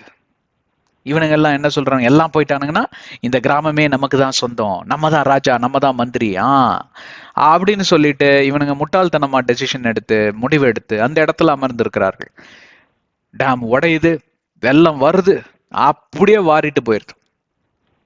இப்போ ஒரு கிராமத்துல தப்பிச்சவங்க எத்தனை பேர்? இந்த 10 பேர் தவிர அத்தனை பேரும் தப்பிச்சிடும். ஏன்னா அந்த அபாய செய்திக்கு, அந்த அபாயம் என்கிற அபாயம் செய்தி வந்து நற்செய்தியாய் மாறிவிட்டது. அங்க அபாயம் அபாயம் வந்து அபாய செய்தி வந்து அங்கே கொடுப்பதற்கு முன்பே ஒரு காரியம். சுனாமி வருகிறப்ப அபாய செய்தி வரல, யாருக்குமே தெரியல, எல்லாம் அவங்க இருந்தாங்க. லட்சக்கணக்கான பேர் செத்து போயிட்டாங்க. ஆனா அதுக்கப்புறம் சுனாமியை ரொம்ப க்ளோஸா மானிட்டர் பண்ணி இன்னைக்கு அபாய செய்திகள்லாம் கொடுத்துக்கிட்டே வராங்க. கடலுக்கு யாருக்கும் போகக்கூடாதுன்னு சொல்ல வராங்க. அங்க இருந்தெல்லாம் உயிர் காப்பாற்றப்படுகிறது. இதெல்லாம் 2004ஆம் ஆண்டுல இருந்தே நம்ம பார்த்து கொண்டு வருகிறோம். சரிங்களா? ஆனா அதுக்கு முன்னாடி செத்து போனவங்க துரதிருஷ்டவசமா செத்து போயிட்டாங்க. அது என்ன, அபாய செய்தி வந்தாலே ஒரு நற்செய்தி தான். எனக்கு ஒரு அபாயம் வருதுங்கிற செய்தி என் காதின் செவிகளை தேடி வந்தால் அது எனக்கு ஒரு நற்செய்தி. நான் காப்பாற்றப்படுகிறேன். எவ்வளவு பேர் என்னோட இருக்கீங்க? அப்போ அந்த கிராமத்திலிருந்து எல்லாரும் காப்பாற்றப்பட்டார்கள். ஏனென்றால் அனைவரும் இந்த அபாய செய்தியை ஒரு நற்செய்தியாய் எடுத்து, ஒரு எச்சரிக்கையின் செய்தியாய் எடுத்து அங்க இருந்து ஒரே ஓட்டம் பிடிச்சான். போனா வீடு தான், போனா எல்லாம் வேல்யூபிள்ஸ் எல்லாம் எடுத்துட்டான், பணம், காசு, நகை, நட்டு எல்லாத்தையும் எடுத்துட்டு ஒரே ஓட்டமா. போனா துணிமணி தான் வாங்கிக்கலாம், விடு, ஏதோ ஒரு வேலையை தேடிக்கலாம், உயிர் போச்சுன்னா அப்படின்னு போனவன் தப்பிச்சிட்டான். ஆனா 10 பேர் இருக்கிறான் பாருங்க, அவன் விசுவசிக்கல. இவன் சும்மா டாவடிக்கிறான். நான் ஏன் போனோம்? மரத்து மேல ஏறி உட்காந்துட்டான். வாழ்ந்து அப்படியே வாரிட்டு போய் 10 பேரும் செத்து போயிட்டான். இப்போ ஒரு சடலம் கூட கிடைக்கல. இப்போ இதே எக்ஸாம்பிள், இதே உதாரணத்தை நீங்க இந்த பேழைக்குள்ள நீங்க பொருத்தி கொள்ள வேண்டும் என்றால், இந்த அபாய நற்செய்தியானது முழு உலகத்திற்கே கொடுக்கப்படுகிறது. எல்லாரும் வாருங்கள், ஒரு பேரழிவை இந்த உலகம் சந்திக்க நேரிடக்கூடிய காரியம் வருகிறது. மிக சமீபத்தில் இது நடக்க போகுது. எந்த நாளில் வேணாலும் அது நடக்கலாம். இது நீங்க நல்லா புரிஞ்சுக்கிட்டீங்கன்னா, இயேசுவின் 2ஆம் வருகைக்கு இது ஒப்பான ஒரு மெசேஜ், ஒரு செய்தி. ஆமா, அதோட தான் நம்ம கோர்க்க போறோம். இப்போ ஒன்னொன்னே அதோட தான் கோர்க்க போறோம். அவர் வருகிற அத்தியாயங்கள் எல்லாம் இயேசு கிறிஸ்துவோட இரண்டாம் வருகைக்கும் இதற்கும் நிறைய முடிச்சு போட்டு மத்த 24 இருந்தும் வெளிப்பாடுல இருந்தும் பல வசனங்களை உங்களுக்கு நான் காமிச்சுக்கிட்டே வருவேன். அப்போ உங்களுக்கு நல்லா விளங்கும். நீங்க ஆதியாகமத்தை மட்டும் நாங்க இது விவரிக்கல. அதனாலதான் இவ்வளவு நேரம் ஆகுதுங்க. ஒவ்வொரு அத்தியாயத்தை முடிக்கிறதுக்கு இவ்வளவு நேரம் அதனாலதான் ஆகுது.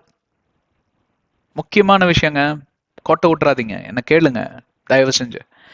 அப்போ இந்த அபாய செய்தி என்கிற நற்செய்திக்குள்ளாராக யாவரும் கடந்து வருவதற்கு ஆண்டவராகிய தேவன் ஒரு ஓப்பன் ஆல்டர் கால், ஒரு ஒரு ஸ்டேஜை வந்து அங்க பாத்தீங்கன்னா ஒரு செய்தியை விடுவிக்கிறார். அங்க பார்ப்பீங்களான்னா யார் வேணாலும் வரலாம்.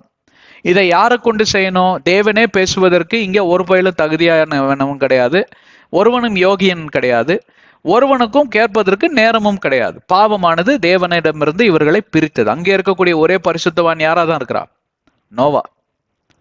அப்ப இந்த நோவாவை கொண்டுதான் இந்த திட்டத்தை நான் வந்து நிறைவேற்ற முடியும் என்று சொல்லி ஆண்டவர் ஒரு பிளான் போடுறார். ஒரு மெத்தட், ஒரு பிளான், ஒரு மெத்தட், ரெண்டையுமே நடைமுறைப்படுத்துவதற்கு ஒரு திட்டத்தை தீட்டுகிறார். அதற்கு தலைவன் யார்? நோவா. அதை யார் தான் செயல்படுத்த போகிறார்? நோவா. அதை யார் தான் ஆண்டவரிடம் கேட்க போகிறார்? நோவா. அதை யார் தான் ஆண்டவரிடம் கேட்டு நடைமுறைப்படுத்த போகிறார்? நோவா. எல்லாத்துக்கும் பதில் நோவா தான். இப்போ Noah is a very important person for God. முக்கியமான ஒரு நபர் ஆண்டவராகிய தேவனுக்கு. ஆக முதல் நோவாக்கு இது புரியணும். அதனால நோவாவின் பிழை இப்ப வரைக்கும் என்னதான் சொல்றாங்க, ஆர்க் ஆஃப் கார்டன் யாருக்கும் புரியாது. நோவா அப்படின்னா தான் எல்லாத்துக்கும் புரியும். ஓ, நோவா பிழைனா அப்படின்னா ஹீரோ அவர் தான். பைபிளோட முதல் கதாநாயகனே நோவா தான். ஆமா, அந்த கதாநாயகனை கொண்டுதான் இந்த பெரிய ஒரு ஒரு படத்தையே ஒரு டைரக்ட் பண்ற மாதிரி.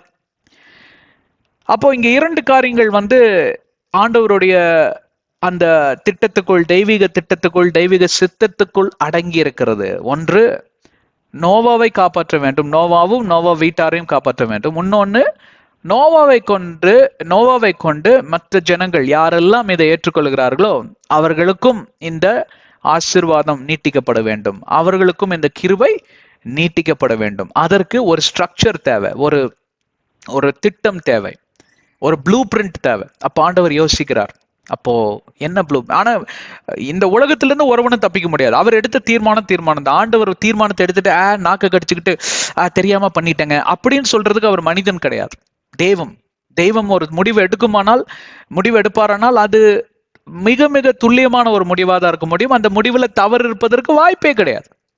ஆக அவர் எடுத்த முடிவு என்ன? இந்த உலகம் ஒரு பேரழிவை சந்திக்கவே வேண்டும், இந்த உலகத்தை நான் அழித்து நான் ஒரு புதிய உலகத்தை உருவாக்க போகிறேன். புதிய உலகம் என்றால் அதுல புதிய சிருஷ்டிப்புகள் எல்லாம் வருவதற்கு ஒரு சாத்தியக்கூறு இருந்தாலும் இந்த இருக்கிற சிருஷ்டிப்பை நான் காப்பாற்ற வேண்டும். அதுதான் முக்கியம். இருக்கிற சிருஷ்டிப்பை காப்பாத்தி அதிலிருந்து மறுபடியும் உருவாக்குவேன். எதெல்லாம் அழிச்சேனோ அதையே அப்படியே உருவாக்கக்கூடிய ஒரு காரியம். ஆனா இந்த பாவமானது அப்படியே அழிக்கப்பட வேண்டும். பேரழிவு வருவதுதான், அதை எவனாலையும் மாற்ற முடியாதுன்னு ஆண்டவராகிய தேவன் எடுத்த முடிவு எடுத்ததுதான். ஆனா நோவாவை சந்தித்த பிறகு அவருக்கு ஒரு கரிசனை வருகிறது, ஒரு கிருபை வருகிறது, ஒரு இரக்கம் வருகிறது, ஒரு தயவு வருகிறது. ஒரு குழந்தை ரொம்ப தொல்லை பண்ணிருச்சு சர்ச்சில், கூட்டு போய் வெளுன்னு வெளுத்துட்டீங்க. ஆனா அடிச்ச பிறகு அவன் நைட்டு அந்த அடியெல்லாம் வாங்கிட்டு அப்படியே தூங்கிட்டு இருக்கிறான். அப்போ அந்த பையனை போய் நீங்க பாக்குறப்போ ஒரு தாய் உள்ளமா இருந்தாலும் தகப்பனுடைய உள்ளமா இருந்தாலும் கலங்கும். சே, பையனை நீங்க எப்படி அடிச்சு போட்ட அப்படின்னு சொல்லிட்டு நீங்க கையில எல்லாம் பாக்குறீங்க, காலெல்லாம் தடிப்பா இருக்கு, நீங்க குச்சியை வச்சு வெளுத்துட்டீங்க கோவத்துல. அப்ப நீங்க வந்து உங்களை அறியாமலே அழுது அந்த மகனை நீங்க தொட்டு என்ன மன்னிச்சிருப்பா அப்படின்னு அவனுக்கு தெரியாது. ஆனா அந்த கரிசனை உங்களை பேச வைக்குது, அந்த இறக்க சுவாபம் உங்களை பேச வைக்குது. ஏன்? அவன் சின்ன குழந்தை, அவனுக்கு ஒன்றும் தெரியாது, பாவம், குழந்தை சுவாபம், குழந்தை இதுல இருக்கிறான், பருவத்துல இருக்கிறான், பண்ணிட்டான், ஆனா இப்படி அடிச்சிருக்க கூடாதேண்ணா அப்படின்னு நீங்க வருத்தப்படுறீங்க. அடுத்த நாள் அவனுக்கு பிடித்ததெல்லாம் நீங்க வாங்கி கொண்டு கொடுத்து அவனை சமாதானப்படுத்தி அவனை சந்தோஷப்படுத்தி, இப்படி பண்ணாதப்பா, இனிமேல் இப்படி பண்ணக்கூடாது, அப்பாவுக்கு கோவம் வருதுல நல்ல முறையா சொல்லி அவனுக்கு அறிவை புகட்டுறீங்க. ஆனா அதே குழந்தை வளர்ந்த பிறகு அதே மாதிரி செயல்பாடுல ஈடுபடுறான், நீங்க அதே மாதிரி அடிக்கிறீங்க, அவன் திருந்தல. அதுக்கு மேல உங்களால என்ன பண்ண முடியும்? இப்ப என்ன சொல்ல முடியும் உங்களால? சொல்ல முடியாது உங்களால. அவன் குழந்தை தெரியாம பண்ணிட்டான்னு ஒரு 30 வயசு பையனை பார்த்தோ 20 வயசு பையனை பார்த்தோ சொல்ல முடியுமா? இன்னைக்கு அதுதான் ஆண்டவருடைய நிலைமை. அன்றைக்கு அதுதான் ஆண்டவருடைய நிலைமை. இவர்கள் சிறு பிராயத்துல பாவம் செய்தார்கள். ஆதாம் ஏவாளை வெளியே தள்ளிவிட்டேன், திருந்துவதற்கு ஒரு வாய்ப்பை தந்தேன், பாவத்தை உணர்ந்து வாழ்வார்கள் என்று சொல்லி. ஆனால் பாவத்துடைய பின்விளைவுக்கு மனிதன் இரையாய் மாறி போனான். அங்கே கொலை ஏற்பட்டது, கொலை பாதகர்கள் பிறந்தார்கள், ராட்சதர்கள் பிறந்தார்கள், வேசித்தனம் பிறந்தது, காமவிகாரம் பெருகினது, எல்லா விதமான அழிவு நாச மோசமான செயல்களும் தலைவிரித்து ஆடிக்கொண்டிருக்கக்கூடிய இந்த சூழ்நிலையில் இதற்கு மேல என்னால காத்து கொண்டிருக்க முடியாது. அப்ப என்ன பண்ணுவார் அந்த தகப்பன்? ஒரு கட்டத்துல என் வீட்டை விட்டு வெளியே போடா இவனேன்னு சொல்லிடுவார். தேவையற்ற வார்த்தைகளை நான் யூஸ் பண்ண விரும்பல. நீங்க என்ன வேணாலும் கோபத்துல போடுற வார்த்தை கெட்ட வார்த்தை இல்லை. நான் ஒரு சில வார்த்தைகளை போட்டு வெளில போடா அப்படின்றீங்க. நன்றி கெட்டவனே, இனிமேல மூஞ்சிலே முழிக்க, நான் செத்தாலும் நீ என் மூஞ்சில முழிக்காது அப்படின்லாம் சொல்லுவாங்க இல்லைங்களா? அப்போ அவங்க சொல்றது என்ன? எவ்வளவு நொந்து போய் அதே பையன் குழந்தையா இருக்கிறப்போ அவன் சில காரியங்களை தவறாக செய்கிறான், ஆனால் அவர் மன்னிக்கிறார். ஏனால் தாய் உள்ளம் தகப்பனுடைய உள்ளம் இறங்குகிறது, ஏன்னா அது குழந்தைப்பா அப்படின்னு. ஆனா எவ்வளவுதான் சொல்லியும் வளர்ந்த பிறகும் இத்தனை ஆண்டுகளாக பொறுத்து 2 வயசுல செய்து அதையே வந்து 3 வயசுல செய்யறான், அதை விட மோசமா 5 வயசுல செய்யறான், அதை விட மோசமா 10 வயசுல செய்யறான், 15 வயசு 18 வயசு 20 வருஷம் பார்த்துட்டேன்டா உன்னை, நீ திருந்த போறது கிடையாது, நீ என் பையனும் இல்ல, நான் உனக்கு தகப்பனும் இல்ல, வெளியே போடா வீட்டை விட்டு, இனிமேல மூஞ்சில முழிக்காத அப்படின்னு சொல்லி வெளியே விரட்டி அடிச்சுட்டாருன்னு வச்சுக்கோங்க. ஆனாலும் சில ஆண்டுகளுக்கு பின்பே அந்த தகப்பனுடைய உள்ளம் உடைகிறது. சே, என்னதான் இருந்தாலும் நான் பெத்த பையன், வீட்டை விட்டு வெளியே அனுப்பிச்சிட்டேன், நீ வெளியில போறப்ப சபிச்சு வேற அனுப்பிச்சிட்டேன், நாசமா போனி. இன்னைக்கு அதுதான் நிலைமை. அந்த காலகட்டத்தில் இருக்கக்கூடிய அந்த சூழ்நிலையை நீங்க சற்று யோசித்து பார்க்க வேண்டும். ஆண்டவராகிய தேவன் சபிக்கிறார் அந்த பூமியை, ஆண்டவராகிய தேவன் மனிதனை சபிக்கிறார். சபித்ததெல்லாம் போதும், இந்த உலகத்தை அழிச்சிடறான்டா அப்படின்ற அளவுக்கு அவரை கோபப்படுத்திட்டாங்க, கட்டுக்கோபம் கொண்டார். அதே சூழ்நிலை தான் இங்கேயும். கட்டுக்கோபம் கொண்டு இந்த மகனை சபிச்சு வெளியே போடான்ட்டார். நீ நாசமா போவ, நீ உருப்பட மாட்ட, நீ செத்தே போயிருவ, நீ எனக்கு மகனே கிடையாது, நீ செத்தாலும் நான் வர மாட்டேன், நான் செத்தாலும் நீ வராத, போடா நான் என் வெளியில அப்படின்னு சொல்லிட்டேன். வாயில வந்துருச்சு வார்த்தை. இந்த மாதிரி சண்டையெல்லாம் நடக்கும் இல்லைங்களா? அப்பெல்லாம் நாங்க வீட்டுல வந்து ரொம்ப காம்பவுண்ட் வீடெல்லாம், பக்கத்து வீட்டுல ஏதாவது குசு குசுன்னு பேசினாலே கேட்கும். அந்த அளவுக்கு நெருக்கமா இருக்கக்கூடிய ஒரு வீதியில இருந்து தான் நாங்கெல்லாம் வந்தோம். காந்திபுரம் என்கிற ஒரு இடத்துல தான் கோயம்புத்தூர்ல வசித்து வந்தேன் நான். அப்ப பக்கத்து வீட்டுல எல்லாம் இந்த மாதிரி சண்டை எல்லாம் தினத்துக்கு நடக்கும். இப்ப ஆப்போசிட் வீட்டுல ஏதோ ஒரு வீட்டுல நடக்கும், எங்க கத்துனாலும் கேட்கும் எல்லாத்துக்கும். அப்ப எல்லாத்துக்குமே எல்லாம் தெரியும். அப்போ 2 ஆண்டுகள் 3 ஆண்டுகளுக்கு பின்பு இந்த தகவனுடைய உள்ளம் உடைகிறது. அப்போ அங்க இருக்கக்கூடிய வேற சொந்தக்காரங்கள் அயலார்கள் எல்லாம் கூப்பிட்டு என் மகன் கிட்ட போய் நல்ல முறையா சொல்லி, இன்னைக்கு அவன் என்ன பண்ணிட்டு இருக்கான்னு கொஞ்சம் பாருங்க. அதாவது ரொம்ப நெருக்கமான உறவினர்கள் இருப்பாங்க இல்லைங்களா எல்லாத்துக்கும். அந்த மாதிரி ஒரு தன்னுடைய தம்பியோ இல்ல தன்னுடைய தம்பி மகனையோ யாரையோ ஒருத்தர் அனுப்பி விடுறான், போடா போய் பார்த்துட்டு வா அவன் என்ன பண்றான். அப்ப பார்த்துட்டு சொல்றாங்க, இல்லைங்க இன்னும் அதே மாதிரிதான் இருக்கிறான், இல்லைங்க கொஞ்சம் திருந்தி இருக்கிறான். சரி, என்னதான் இருந்தாலும் அவன் என் மகன், போய் சொல்ல அவங்ககிட்ட இன்னொரு வாய்ப்பு இருக்கு, அப்பா வந்து வீட்டுக்கு வா திருப்பி அப்படின்னு கூப்பிடுறாரு, வந்து மனம் திரும்பி நீ வாழ்கிறதா இருந்தால் வா, அப்பா ஏற்றுக்கொள்ள உனக்கு தயாரா இருக்கிறான்னு சொல்லி என்னை அனுப்பி விட்டாரு அப்படின்னு நீ போய் சொல்லு அப்படின்னு சொல்றாருன்னு வச்சுக்கோ. அப்ப இந்த பையன் போய் சொல்றான், தன்னுடைய தம்பி மகனா யாரோ ஒரு இல்ல தன்னுடைய தம்பியவே அனுப்புறாருன்னு வச்சுக்கோ. வாடா அப்படி, அவன் என்ன சித்தப்பா அப்படிங்கிறான், இப்படியெல்லாம் பண்ணிட்டு வந்துருவேன் நீ பாட்டுக்கு, அப்பா எவ்வளவு வருத்தப்படுறாரு தெரியுமா, வா மரியாதை வீட்டுக்கு திருந்தி இனிமேல் வாழ்வேன்னு சொல்லி அப்பா காலில் விழுந்து மன்னிப்பு கேட்டு உள்ள ஓடி போயிரு, இங்கே ஏன்டா உட்காந்து இப்படி கஷ்டப்பட்டு இருக்கிறான்னு சித்தப்பா 4 போட்டு இழுத்துட்டு வர்றாரு. அப்போ அதுல திருந்துற மகனா இருக்கிறான்னு வச்சுக்குவோம். சரிப்பா, நான் சரி சித்தப்பா, நான் தப்பு செய்ததை நான் வந்து உணர்ந்துட்டேன், நான் அப்பாவுக்கு சொல்லி அப்பாவோட சொல்லுக்கு கீழ்ப்படிந்து நான் இருக்கிறேன் அப்படின்னு சொல்லி அந்த ஊதாரி மகன் ஓமை தெரியும் இல்லையா, எல்லாத்துக்கும் தெரிஞ்ச ஒரு ஓமை தான் அது. லூக்கால ரொம்ப அழகா எழுதியிருக்கிறார் லூக்கா. அப்போ அந்த ஓமைக்கு ஏற்றவாறு அந்த மகன் திருந்தி வருகிறான், தன்னுடைய வேலைக்காரனா இருந்தாலும் பரவாயில்ல என்று சொல்லி தகப்பனுக்கு கீழ்ப்படிந்திருக்கிறான்னு வச்சுக்குவான். அவன் தான் பேழைக்குள்ள வரக்கூடிய முதல் நபர். அப்போ அவன் வாழ்க்கை எப்படி இருக்கும் இதுக்கு பின்னாடி? அப்பாவுக்கு கீழ்ப்படிந்து அப்பாவோட அன்பை புரிந்து கொண்டு அப்பாவுடைய சொத்துக்கெல்லாம் அவன் வாரிசாயி அப்பாவுக்கு செல்ல பிள்ளையா மாறி விடுகிறான். ஆனால் இப்போ அப்படியே ரிவர்ஸ் அந்த சினாரியோவை நீங்க பண்ணி பாக்குறீங்க. இப்ப சித்தப்பா போறாரு, என்னடா பண்ணிட்டு இருக்கான, உனக்கு என்ன வந்துச்சு, உன்னை யாரையா கூப்பிட்டாங்க அப்படிங்கிறான். அப்ப நீ ஒன்னும் திருந்தவே இல்லையா, நான் எதுக்கே திருந்தணும், நான் எம்எல்ஏ என்ன தப்பு இருக்கு, அந்த வயசான கிழவனுக்கு தான் அறிவு வரல, நீ எதுக்கே வந்த போயா அப்படின்னு சொல்லி துரத்தி விட்டான். இப்ப இவர் சித்தப்பா போய் அவன் தன்னுடைய சகோதரனிடம் சொல்லுகிறார், அண்ணா போனா ஆனா ஒன்னும் திருந்தல அப்படின்னு. இன்னைக்கு 2 விதமான சினாரியோஸ் தான் நடக்கக்கூடிய காரியம். அப்போ இங்க அந்த சித்தப்பா ரோல்ல இருக்கிறது யாரு? நோவா தான் அந்த சித்தப்பா. அந்த தகப்பன் யாரு? நம்மை சிருஷ்டித்த நம் அன்பின் கர்த்தர். அப்ப அந்த மகன் யாரு?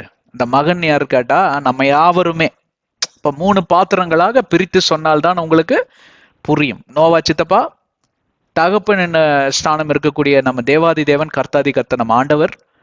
அப்புறம் அந்த மகனை யாராய் நீங்க பார்க்க வேண்டும்? உங்களையாகவே நீங்க பார்த்து கொள்ள வேண்டும், மகனோ மகளோ. புரியுதுங்களா? இதுதான் அந்த காலகட்டத்துடைய நிலவரம். அப்ப ஆண்டவராகிய தேவன் அங்க குரல் அனுப்பி கொண்டே இருக்கக்கூடிய ஒரு சூழ்நிலை இனி வருகிற அத்தியாயங்கள்ல நம்ம பார்க்கலாம். அதை எப்படி செயல்படுத்தினார் நோவா என்று சொல்லி. நான் என்னுடைய நேரம் முடிந்தது, ஆனால் 3 காரியத்தை குறித்து நான் அடுத்த அத்தியாயத்துல உங்களை விளக்குறேன். அதாவது நோவாவின் பேழையோட ஆவிக்குரிய ரகசியம். அந்த ஆவிக்குரிய ரகசியம் என்னவென்று கேட்டால் 3 காரியங்கள்: ஃபெய்த், பெர்சிவரன்ஸ் அண்ட் ப்ராமிஸ். மறந்துடாதீங்க, ஃபெய்த், பெர்சிவரன்ஸ் அண்ட் ப்ராமிஸ். அப்படி என்றால் ஃபெய்த் என்றால் விசுவாசம், பெர்சிவரன்ஸ் என்றால் புரிந்து கொள்ளுதல், 3 ப்ராமிஸ் என்று கேட்டால் வாக்கு தத்தம். இது 3ம் நோவாவின் பேழையிலிருந்து பிறக்கிறது. அதோடைய ஆவிக்குரிய அர்த்தம் என்னவென்று சொல்லி நான் அடுத்த அத்தியாயத்தில் உங்களுக்கு விளக்குகிறேன். ஆனால் இந்த அத்தியாயத்தை நிறைவேற்றும் முன்பே என்னை கேட்டுக்கொண்டிருக்கிற பிரியமான சகோதர சகோதரிகளே, இந்த நாளில் கூட ஆண்டவராகிய தேவன் உங்க இருதயத்துல கண்டிப்பாக பேசியிருப்பார் என்று சொல்லி நான் நம்புகிறேன். தன்னுடைய பரிசுத்த ஆவியானவராய் இருக்கிறவர் தான் இன்றைக்கு அந்த சித்தப்பாவா இருக்கிறார். அந்த காலகட்டங்களில நோவா தான் அந்த சித்தப்பா. இந்த காலகட்டங்களில பரிசுத்த ஆவியானவர் தான் அந்த சித்தப்பா. எனக்குள்ளேயும் உங்களுக்குள்ளேயும் வாசம் செய்கிறவர் அந்த பரிசுத்த ஆவியானவர். அவருடைய மேஜர் ரோல் என்ன தெரியுங்களா? அவருடைய வேலை என்ன தெரியுமா? வேதாகமத்திலிருந்து உங்களுக்கும் எனக்கும் எச்சரிப்பின் சத்தத்தை அனுதினமும் அனுப்பி கொண்டே இருப்பதுதான். நீங்க எங்கெல்லாம் தவறா இருக்கிறீங்களா, அதாவது இது யாருக்கு பொருந்தும் என்றால், வேதாகமத்தை அனுதினமும் வாசித்து, வேதாகமத்தோடு கூட சம்பாஷித்து, வேதாகமத்தை புரிந்து கொண்டு வேதாகமத்தில் தியானமா இருக்கிறவர்களுக்கே பொருந்தும். நீங்க பாட்டு கத்தோலிக்க திருச்சபையில போய் அங்க காலையிலயும் சாயந்தரமும் மாஸ் அட்டன் பண்ணினால் ஒரு பிரயோஜனமும் கிடையாது. அது உங்க சாமியார்கிட்ட கேளுங்க, அவரே சொல்லுவார். இப்ப சாமியாருங்கெல்லாம் நல்லா ப்ரீச் பண்ண ஆரம்பிச்சுட்டாங்க. அவங்களாம் நல்ல ஆவிக்குரிய எழுச்சிக்கு வந்துட்டாங்க. பழைய காலத்து சாமியாருங்க மாதிரி கிடையாது. நிறைய பேர் நல்லா ப்ரீச் பண்றாங்க அருமையா. என்ன பண்றது, அவங்களுடைய சபை கோட்பாடுகளை மீறினால் அவங்க சீட்டு கழிச்சு அனுப்பிடுவாங்க, நம்ம பெர்க்மான்ஸ் அனுப்பிச்ச மாதிரி. அதனால அவங்க ரொம்ப கேர்ஃபுல்லா டீல் பண்ண வேண்டிய ஒரு சூழ்நிலை. என்ன பண்றது? ஆனா நீங்க புரிஞ்சுக்கோங்க, நீங்க வேதாகமத்திலிருந்து விலகி இருப்பீர்களானால் பரிசுத்த ஆவியானவரும் உங்களை விட்டு விலகி இருப்பார். உங்களுக்குள்ளே அவர் வர முடியாது. நீங்க வேதாகமத்தோட நெருங்கி வாழ்கிறப்போ உங்களுக்குள்ள அவர் வாசம் செய்கிற ஆவியானவர் மட்டுமல்ல, உங்களுக்கு உதவி செய்கிற நல்ல நண்பன். எப்படியாக உதவி செய்கிறார்? மேஜிக் போட்டு உங்களுக்கு 2 லட்சம் ரூபாய் வேணுமா, பரிசுத்த ஆவியானவரே கொண்டு வந்து கொடுங்க, அப்படிப்பட்ட உதவியாளர் கிடையாது. அது தேவன் உங்களுக்கு தருவார். அது கர்த்தருடைய வேலை. உங்களுக்கு என்னென்ன தேவை என்று சொல்லி அன்றாட தேவைகளை எல்லாம் நிறைவேற்றக்கூடிய ஆண்டவர் உங்களை படைத்தவர். மத்தேயு 6:33 எடுத்து வாசித்து பார்த்துக்கோங்க. யோவான் 14:16, யோவான் 14:23-26 இதெல்லாம் உங்களுக்கு கொடுக்குறேன் நான், ஸ்கிரிப்சர்ஸ். போய் நீங்க அப்புறமா பார்த்துக்கோங்க. ஆவியானவரோட ரோல் என்னன்னு கேட்டா, உங்களுக்குள்ள இருந்து அந்த சித்தப்பாவா இருந்து எப்பொழுதும் உங்களுக்கு அந்த செய்தி அனுப்பி கொண்டே இருப்பார். நீங்க செய்வது சரியல்ல, நீங்க செய்வது சரிதான், முன்னேறி போங்க, பயப்படாதீங்க, குழம்பாதீங்க, போங்க, தைரியமா போங்க. இல்ல இந்த ஆளை பார்க்காதீங்க, மோசமானால். ஏன் அவன் வேத வசனத்தோட பாருங்க, இவனுக்கு துர்குணம் படைத்தவன், இந்த வசனம் இப்படி சொல்லுது, ஜாக்கிரதை. இதுல பண்ணாதீங்க, இது தப்பான ஒரு தொழில், இதுல போய் நீங்க பணத்தை போட்டீங்கன்னா பிசாசுக்கு நீங்க அடிமையாயிருவீங்க, வேத வசனம் இப்படி சொல்லுது பாத்தீங்களா அப்படின்னு வேத வசனத்திலிருந்தே அவர் காரியங்களை சொல்லி கொண்டே இருப்பார். அதனால்தான் வேத வசனத்தின் அடிப்படையில ஒருவன் வராவிட்டால் அவன் செய்வதெல்லாம் விருதான்று வேதம் சொல்லுகிறது. வேத வசனம் தான் அவனுடைய உயிர் மூச்சா இருக்க வேண்டும். ஏனென்றால் that is the driving axle அப்படி என்று யாக்கோபு 3வது அதிகாரத்தில் சொல்லுகிறது. அதாவது வாயின் உச்சரிப்பு வார்த்தைகள் ஆக்சல் என்றால் ஸ்டேரிங் இல்லைங்களா, வாகனத்தை ஓட்டுகிறப்போ அந்த ஹேண்டில் பேர் பிடிச்சி இப்படி தானே, இப்படி லெஃப்ட்ல திருப்பினா லெஃப்ட்ல போகும், ரைட்ல திருப்பினா ரைட்ல போகும். கரெக்டுங்களா? அந்த மாதிரிதான் உங்க இருதயத்திலிருந்து தோன்றக்கூடிய எண்ணங்கள், சொற்களாய் வரக்கூடிய வார்த்தைகள், வாயிலிருந்து வரக்கூடிய வார்த்தைகள், இதையெல்லாம் எதிலிருந்து தோன்ற வேண்டும், எதிலிருந்து ஊற்றாய் வர வேண்டும் என்று சொல்லி பார்ப்போமானால் வேதாகமத்தின் அடிப்படையில் வர வேண்டும். அப்பொழுதுதான் சரியாக போகும். ஆப்போசிட்ல வரான் ஃபுல் ஸ்பீட்ல லாரி, லெஃப்ட்ல விட்டு நான் எப்படியாவது கட் பண்ணி தப்பிக்கணும்னு மூளை சொல்லுது, இல்லல நான் ரைட்ல தான் போய் பார்ப்பேன். அவன் பிரேக் வேணா பிடிச்சு நிறுத்தும், அதனால அவனுக்கு அவ்வளவு கொழுப்பு அப்படின்னு போய் நீங்க நின்னீங்கன்னா மூளை கரெக்டா தான் சொல்லும். மேலே ஏத்தி போட்டு போயிட்டே இருப்பான். தரையோட தரையா நீங்க பொணமாயிருவீங்க. கரெக்டுங்களா? அதுதான் வேதாகமத்தோட வேலை, பரிசுத்தாவியானவருடைய வேலை. நினைவூட்டுகிறாராம், நினைவூட்டி நம்மை வழி நடத்துகிறாராம். அவர் தான் அந்த சித்தப்பா. சரியான வார்த்தையை சொல்லி, என்னடா என்னதான் இருந்தாலும் இப்படி சண்டை போடுவியா அப்பாட்ட, வா முதல்ல வீட்டுக்கு அப்படின்னு தலையில 4 போட்டு இழுத்துட்டு போகக்கூடிய வசனம் தாங்க வேத வசனம். அன்பா சொல்லக்கூடிய வசனங்க, உற்சாகப்படுத்தக்கூடிய வசனங்க, தைரியப்படுத்தக்கூடிய வசனங்க, இருளில் இருந்து வெளிச்சத்துக்கு நம்ம கொண்டு வரக்கூடிய வசனங்க. எதையெல்லாம் நடக்காது என்று சொல்லி நீங்க நினைத்து கொண்டிருந்தீங்களோ அதெல்லாம் நடக்குங்கிற நம்பிக்கை கொடுக்கக்கூடிய வசனம், தன்னம்பிக்கை கொடுக்கக்கூடிய வசனம். அந்த வசனம் வேற யாரோ மனிதன் பேசுனது இல்ல, இவரோ அவரோ சொன்னதில்ல. தேவாதி தேவன், கர்த்தாதி கர்த்தர், உலகத்தை சிருஷ்டித்தவர் எனக்காக உங்களுக்காக எழுதி வைத்திருக்கக்கூடிய தன்னுடைய கற்பனைகள், சிந்தனைகள். இந்த வசனம் பொய்யா போவதில்லை. வானமும் பூமியும் அழிந்தாலும் இந்த வசனம் அழிந்து போவதில்லை என்று மத்திய 23, 24, 35 சொல்லுகிறது. இந்த வசனத்தை உங்களுக்குள் செயல்படுத்த வேண்டும் என்று சொல்லி ஆவியானவர் ஒவ்வொரு நாளும் பரிதவிக்கிறாராம், பரிந்து பேசுகிறாராம். இயேசு கிறிஸ்து எனக்காக உங்களுக்காகும். இது நோவாவின் பேழையோட ரொம்ப கனெக்டடான ஒரு சத்தியங்க.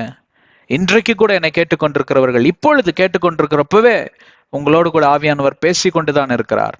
எதையெல்லாம் விட்டுவிட வேண்டுமோ விட்டுவிடுங்கள், எதையெல்லாம் பற்றி கொள்ள வேண்டுமோ பற்றி கொள்ளுங்கள்.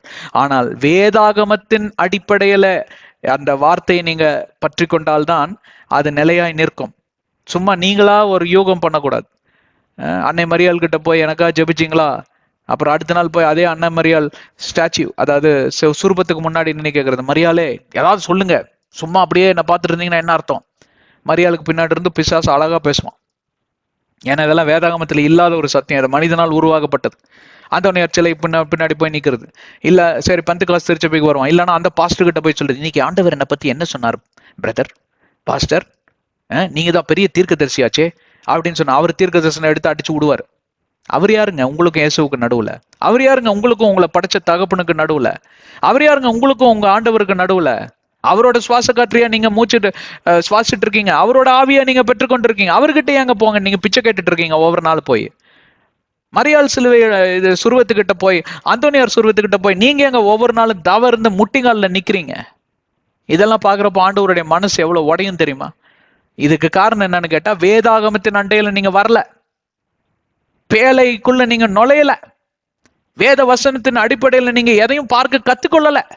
அதனால் தான் ஒரு பேரழிவு உங்களுக்கு எதிராய் காத்து கொண்டிருப்பது. உங்களுக்கு அறியாமலே உட்கார்ந்து கொண்டிருக்கீங்க. இதுதான் நோவா நாட்களில் இருந்தக்கூடிய ஜனங்களுடைய நிலைமை. தங்களுக்கு எதிராய் வரக்கூடிய அந்த அழிவை அவர்கள் அறியாமலே வாழ்ந்து கொண்டிருக்கிறார்கள். நான் நினைக்கிறேன் இன்னைக்கு இதோட நிறுத்திடலாம். எவ்வளவு பேர் இருக்கீங்க என்னோட? நோவாவின் பேழை, நோவாவின் பேழை, அதாவது நோவாவின் பேழையின் ரகசியங்கள் அப்படிங்கிற தலைப்புல கொஞ்சம் ஒரு 3-4 செஷன் ஆகும் இந்த டைட்டில் கான்டெக்ட் செட்டிங் பண்றதுக்கு. 3 விஷயத்தை பத்தி அடுத்த அத்தியாயத்துல பேச போறோம். Faith, perseverance and promise. நாம் யாவரும் சிரங்களை தாழ்த்தி கண்களை மூடி ஜெபிப்போம். அன்பின் பிதாவே, உம்மை துதிக்கிறோம், ஆராதிக்கிறோம். இந்த அருமையான வெளிப்பாடுக்காய் நன்றி ஆண்டவரே. எல்லாவற்றையும் எங்களுடைய நன்மைக்கு ஏதுவாக செய்து கொடுக்கிற தேவன், நாங்கள் உம்மை விசுவசிக்கிறோம். எல்லாவற்றையும் எங்களுடைய நன்மைக்கு ஏதுவாக எங்களை வழி நடத்தி எங்களை காப்பாற்றி எங்களை ரட்சிக்கவே நீர் ஒரே குமாரன் இயேசு கிறிஸ்துவை தந்திருக்கிறீர். அவர் நாமத்தில் நாங்கள் ஜெபிக்கிறோம், இயேசுவின் நாமத்தில் பிதாவே, ஆமென். கர்த்தர் உங்களை ஆசீர்வதிக்கட்டும். எங்க சேனலுக்கு சப்ஸ்கிரைப் செய்யுங்க. எல்லா வீடியோஸும் பாருங்க. எல்லாம் இங்கிலீஷ்லயும் நிறைய வீடியோஸ் வருது, எல்லாத்தையும் விட்டுறாதீங்க. தெரிஞ்சவங்களுக்கெல்லாம் ஷேர் பண்ணுங்க, வாட்ஸ்அப் ஸ்டேட்டஸ்ல போடுங்க. உலகத்தின் ரட்சிப்புக்காக ஜெபித்துக் கொள்ளுங்க. எங்கள் ஊழியத்துக்காகவும் எல்லா ஊழியத்துக்காகவும் ஜெபித்துக் கொள்ளுங்க. எபேசியர் 6:18, கொலோசியர் 4:3 அதைத்தான் சொல்லுகிறது. உங்களுக்கு ஜெப தேவைகள் இருந்தால் நான் சொன்ன மாதிரி அங்கே எங்கேயும் அலைஞ்சிட்டு இருக்காதீங்க, வேஸ்ட். பேசாம ஆண்டவர்கிட்ட போய் இயேசுவின் நாமத்துல உள்ளத்தை திறந்து பேசுங்க. கர்த்தர் இரக்கம் சுவாபம் உடையவருங்க. அவர் ஏங்க உங்களுக்கு கொடுக்காம யாருக்குங்க கொடுக்க போறாரு? நம்பிக்கையோட விசுவாசத்தோட போய் கேட்டு ஜெபம் செய்யுங்க. கேளுங்க ஆண்டவர்கிட்ட. உங்க கண்ணீரை பார்த்து ஆண்டவர் ஏதாவது செய்யாம இருப்பாருங்களா? கண்டிப்பா செய்வார். அந்த நம்பிக்கைக்குள்ள வாங்க. ஆண்டவர் ஆசீர்வதிக்கட்டும்.